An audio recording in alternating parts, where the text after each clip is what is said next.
Welcome to the Business Owner Elevation Podcast, the show that's designed for coaches, consultants, and expert business owners that are looking to achieve higher levels of productivity and profitability, where we share battle-tested tactics and innovative ideas that guarantee to elevate your business rapidly.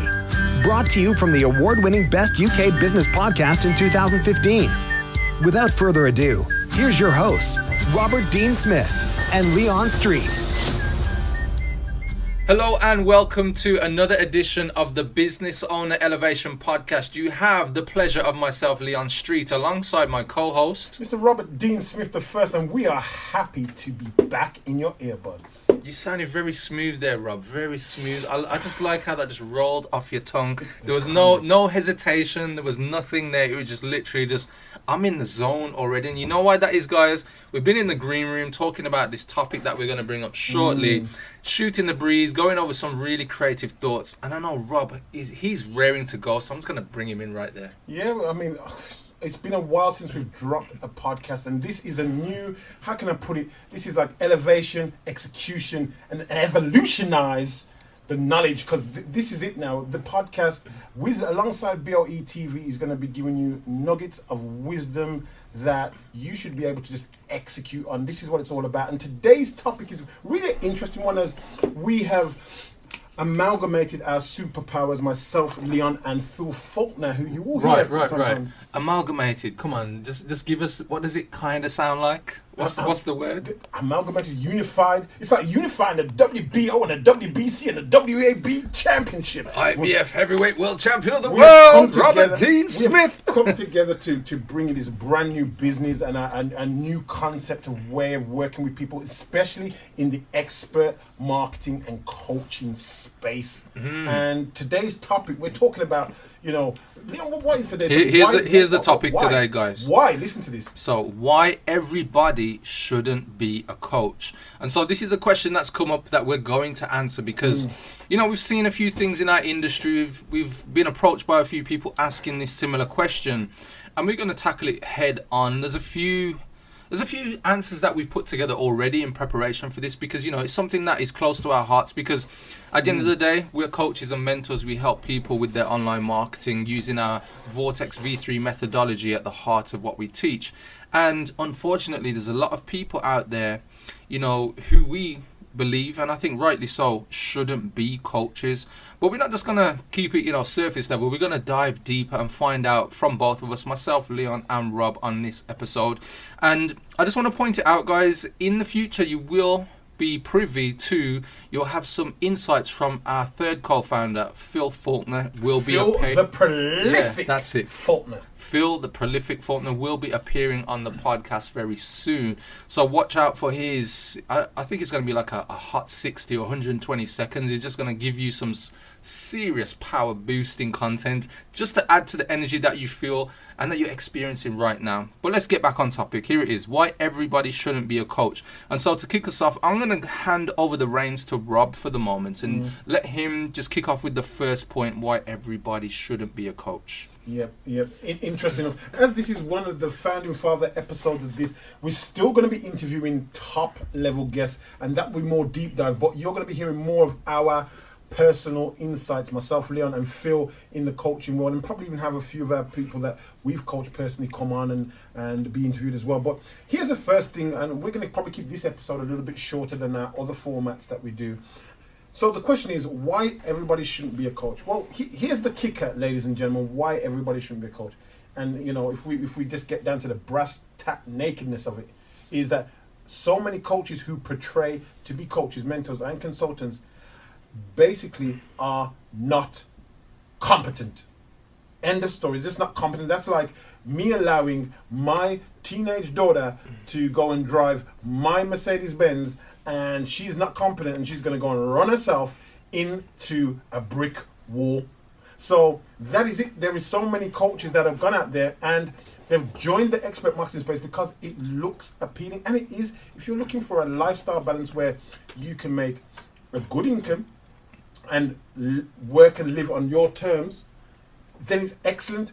But if you are not competent, that is basically dynamite in a kid's hand that could explode. And normally it will explode in the hands of an unsuspected person that's enrolling on a coaching program looking for a result, ends up 6 to 8 to 10 weeks later having no result. Basically because that person isn't competent. And that's one of the big things on why some of you who are coaches shouldn't be coaches if you're not competent. Mm-hmm. So with this, I mean, it brings up another point, which I can't remember if you've got it down on your notes, Rob, but with competency, we're talking about here skills. Yeah. Mm-hmm. So which brings me on to another point, really. And this is another thing, you know, does that mean you have to be qualified to be a coach, though? Certified. Yeah, qualified, certified. Not in my opinion. Okay. Not in my opinion, yeah. So, you know, and I'm of the same opinion, if I'm honest, Rob. I don't believe it's just a matter of you need to get a certification, you need to be qualified according to somebody. But the key thing here is that you need to be able to help somebody achieve a result or at least experience some form of transformation. And if you're going to do that without running headfirst into a brick wall in Rob's Mercedes-Benz, you've got to get your skills up. You've got to go and take your lessons. You've got to go out there and start. And what does that mean? What if, you know, you've not gone out there before, but you've got this calling to be a coach? Does that mean I can't attempt it, Rob? You know, and I think I'm raising this question because as I'm raising the question, I'm thinking about it myself, and I don't necessarily think that it means that you need to, you know, stop because you can't go into this space because you don't have the skills. Because, you know, there's famous quotes, there's famous people who say start before you're ready. But what it also means is that don't start without the intention that you're going to become educated, to skill up, to find out what you need to find. What it means is that you're going to be proactive about your approach. You're going to find out what you need. You're going to do your research. You're going to get the books. You're going to go back to the source, as we like to say in BOE. You're going to find out what you need to know. It's not something that you're just going to do on a whim and say, hey, I'm a coach, just because, as Rob said, it looks like a lucrative space or I can live the lifestyle I want. Actually, there has to be a place where you're coming from this place of integrity and that you are going to help people in the right way. I don't know if there's anything else you want to add to this part on competency. Not on competency. I think we've nailed that out. You know, good. And you've said what you said in terms of you've got to. That's the hammer. That's the nails going in. You've got to be training. You've got to be upskilling all the time. You can't be in a place where you think I am a know-it-all. Because if you think you're in this economy, in this digital economy, the way things are moving so fast, the way business is changing, you think you're a know-it-all. You're a know-it-all, and you've just resigned yourself to rest in peace as a coach. Okay, as we swiftly move on from that funeral into, here's the next point why everybody shouldn't be a coach. The person who decides to be a coach is only money focused. So I'm going to kick off with this one. So there's people out there and, you know, they come into it, as Rob pointed out a moment ago, it is something that can, you know, it can inspire certain emotions around, you know, this is a great place because, you know, I can live the lifestyle I want, I can choose the hours, and, you know, I can help people in the right way. But what happens is there are people out there, and you'll know if you're listening to this, and I'm speaking to you if you are money focused, but you're willing to make change. And if you're not, then, you know, keep listening to this episode because you need to hear this. But if you're a coach and you're thinking, yeah, I want to help people, but that's not your primary. Your primary is I want to help people, but actually I can see all the money that I can make. And I'm not saying you're in this not to have a profitable business. What I'm saying is that your only focus is money, and it's not to get the results or the transformation that your clients expect. This is why at this point you should not be a coach. You have to provide value. You have to provide or come from, at the very least, even from a place of integrity. You're there to help people. At the end of the day, I don't care what business you're in, you're helping people, whether they buy a product, digital, physical, service-based business. You're there to help people, and as a coach, even more so, you have a greater impact on an individual or a group's life, and therefore the responsibility of what you do should be taken very seriously and at a high level, you know. And so this is massively important, especially when you're coming into this game. If you're new, if you're already in it and, you know, you found you're in it for the money, but you want to make a switch or a change in what you're doing, then what you've got to do is remove money as your focus, and you've got to go back to grassroots. You've got to look at why you're in it, look at your vision, and start to refocus and change the direction of where your compass is pointing. Rob? Right, and Leon just says, when we look at the vision, so here it is. For me, with it being all about legacy, and I'll bring that back to the legacy in a short while. There's the old classic when you go to the source, and I don't mean, Heinz sauce, the source of information. You'll hear people that say, begin with the end in mind. Begin with the end in mind. So if you're a coach, you have to project forward and come back. And for me, I say this, and some people think it's morbid, but I like to say, I would like to be a fly on the wall at my own funeral, because I want to hear if I've left a legacy. Because people who go and speak, at the settings of that funeral should be saying good things about the legacy that myself and my team have laid out. Now, and that's beginning with the end in mind, because I'm looking at what would I like to see happen. Now, if you can't clearly see that, again, you might want to think about you need to kind of figure that out. Otherwise, I'm not saying you can't start, but you definitely need to figure it out. I'm known as the marketing manifesto guy. You got to have a manifesto for your business. What does that look like? What does that end game vision look like? What do you want people saying about you? Because that's what you want to manifest. And you want to, as Leon rightly said, you got to give some value and get some results. And that's where I'm coming from. Begin with the end in mind and work backwards and have a clear vision. And for me, I just ask that kind of deaf question, what would I want to hear? Awesome. So what's the next thing that we need to consider for why everybody shouldn't be a coach, Rob? Right. Another thing, I think, let's look at integrity, because you've kind of touched on it, but are you coming from a place, I like that line that you've said many times, it's tough love, isn't it, really? Yeah. Are you coming from a place of love? I mean, we've got our own Vortex, various Vortex program, but the main one being, the Vortex Coaching V3 program. And we go for a very stern vetting process.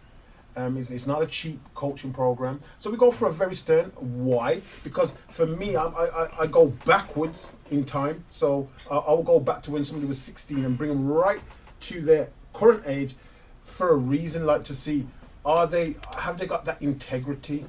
Have they got the fire in the belly? Are they quitters?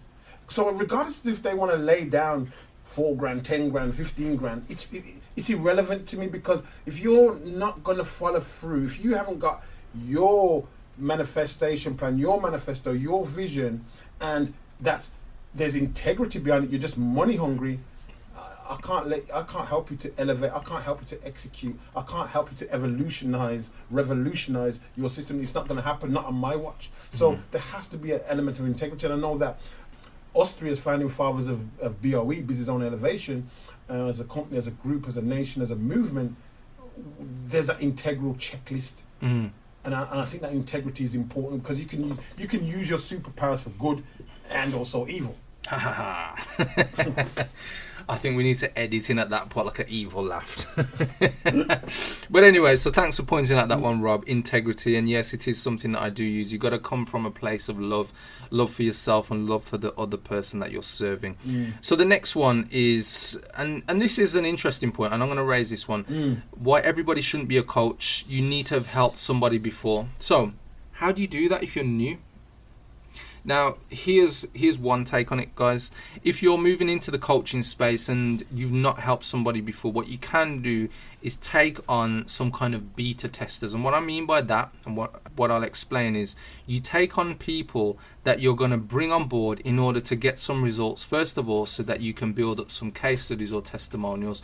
And generally, you'll do this on a kind of freebie status, or you're going to do it on a drastically reduced price point. And the whole point is that this allows you to actually help somebody in your business. There are ways to do this before you even launch. Maybe you've helped somebody, maybe a friend, maybe a client, a family member, and actually there was something about your approach and it really worked, and therefore it kind of gave you the insight and the confidence to know that actually what you have as your gift, your superpower, as Rob pointed out, can help people. So there's two ways to look at this. Maybe you've helped somebody before you've moved into this space or your business, or maybe you're starting out in your business and you've got nobody that you've helped, but actually what you do is you go and get customers. And I'm not saying do loads, you're probably talking a handful at the most, just for you to get some initial results where you're going to help them whether it's free, reduced price point, you give them a clear starting point and an end point, so it's not something where you just go on forever and a day. It's something that you know you can help them with in a given time period. Maybe it's 4 weeks, 6 weeks, something like that. And after that point, the whole point of them coming on board for free is that they give you a video testimonial, written testimonial, something that you can then go on and use, you know, by helping them. So that's one approach. And as I said, if you've helped somebody before you've even come into your industry, that's another one. What if you're an existing business? Well, if you're an existing coach, your business is already running, you should have already helped people by now. And probably what you've missed, if you're not using it to the best of your ability, is getting those case studies, those testimonials. And if you're not doing that, this is why you shouldn't be a coach, because you're not showing the results. People will always buy the results if you get them for your clients. And so if you're not getting results, it should be telling you something about your approach and about the system that you're using. So if you are getting results, get your customers to sing your praises. So that's the final point on that one. I think the next one, why people shouldn't be a coach, is because they've got flaw. I throw this, and I think if the person What's he gonna say? So the person, if this person hears this, they'll understand flawed genius. So in other words, if you're going to be a coach, the only reason why somebody's going to come to you is because they desperately need help, and you've got to be able to read in between the lines by the questions you ask in qualifying, and you've got to be able to see gaps. Now, if you are not good or skillful at asking questions about a market or a niche that you understand, you know, everything is uncovered in a question.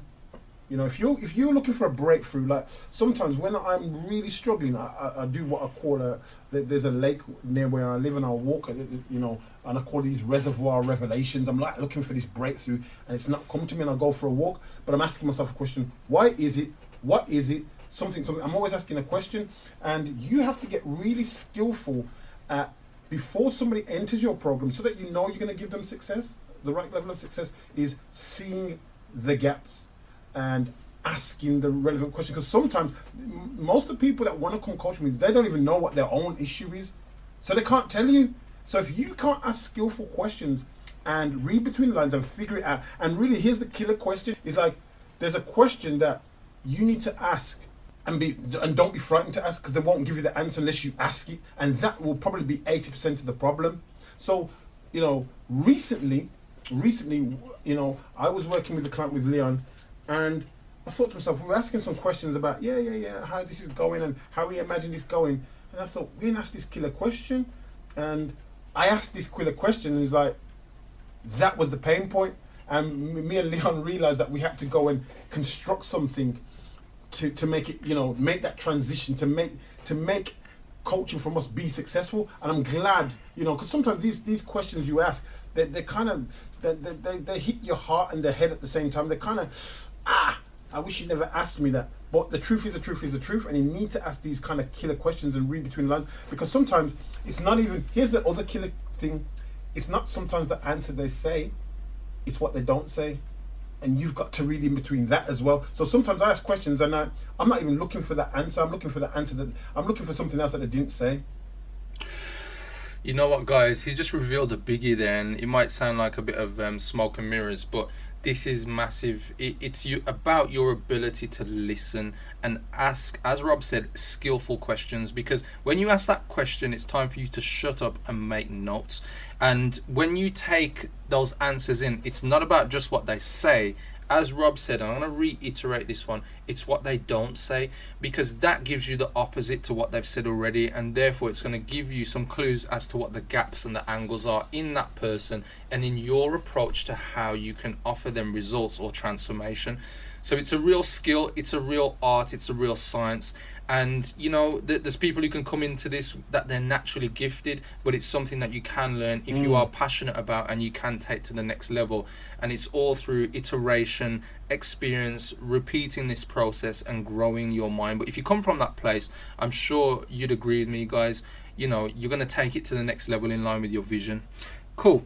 And I'm just gonna give you a book. I don't even know if it's still published because this book's like, you know, we are going to be revealing books that you should get that are probably old, maybe not even print. He's revealing his age, everybody. So there's a book that was called How to Have Skills with People. Skills with People by Les Goblin or something like Les. Just put Les and say Skills with People. It's one of the greatest. It's a very thin book, and it just shows you how to skillfully ask questions. I can't remember this guy's second name, but he was like a national salesperson in 1950s, a great sales trainer back in the day, and it's called Skills with People. Cool. That was when you were at your peak in the 50s, wasn't it? You're funny. I've lived a tumultuous life.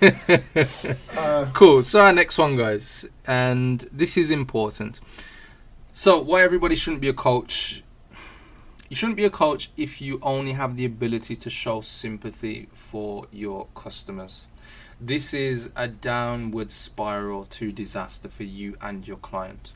So the thing in the coaching game is that you need to be there as somebody who can not only put your arm around the person, whether it's in person or whether it's virtually, you need to be able to give that person guidance. You need to be able to give that person mentorship, and you also need to give that person, where it's needed, a kick up the ass. And let's be real, you know, I've been there, I've been coached where I need that honest, you know, conversation. I need it because whatever's working with the sympathy route just hasn't worked. And so out of all of this, as a coach or a consultant, you need to be able to come from a place where you are showing and demonstrating empathy, the ability to agree, but then also show them your way, your method, and show them, as we just pointed out, the gaps and the angles that they're not seeing. And you need to come from a place where, you know, you can handle people's emotions. And at the end of the day, when people come onto your program, as Rob pointed out, where you're looking at who you invite onto your program, whether you've qualified them in the right way, this will give you an indication of the type of customer and their willingness to take on board what you tell them. This is massively important. So I would say if you're going to be a coach, come from a place where you can demonstrate and show empathy, guys. I don't know if there's anything else you want to add, or should we move on to the next one, Rob? I think that's succinctly succinctly placed. So no. You got anything else on your list? I think I've got one more. I've not got anything else on my list. Okay, and I've just got one more, and I think we've kind of covered it, but we'll just go over this briefly. Why everybody shouldn't be a coach. Final point that we've got for today's podcast. You've got to know that you can help. That's it, the bottom line. So if you know inside you cannot help, you cannot coach people, you know, this isn't really the thing for you, do not go down this road. Do not go down this road. You've actually got to come from this place where at the very least know in your heart of hearts that you can help somebody. If you can come from that place, then by all means you can be a coach. But for anybody who isn't coming from that place, you should not be a coach. We do not recommend you become a coach. We recommend you go out and do some research, refocus your vision, get your shit together. Yeah, and do not become part of the hype and swipe brigade. Hype and swipe. So on that note, Rob, I think, you know, we've fully rounded off this episode. It's kind of been quick, light-hearted. We've gone into some real key points, though, I must admit. And I think, guys, the lesson out of this is to take on board some of the things that we've said, especially if you are a coach or consultant, or even if you've got a family friend, maybe, you know, just somebody who is in your network and you want to pass this on to, please share it. We'd really greatly appreciate that. If you want to find out more about what we do on the podcast, simply go on over to businessownerelevation.com/podcast, and you'll be able to get this episode and more downloaded directly to your iPhone or Android device. iTunes, Stitcher Radio will be all over the place. Yep, phenomenal. And please do look out for BOE002, because that's going to be some interesting insights documenting our story and the story of our clients and the story of our associates. Cool. And that's a wrap, guys. Thank you for listening. Take care. Goodbye.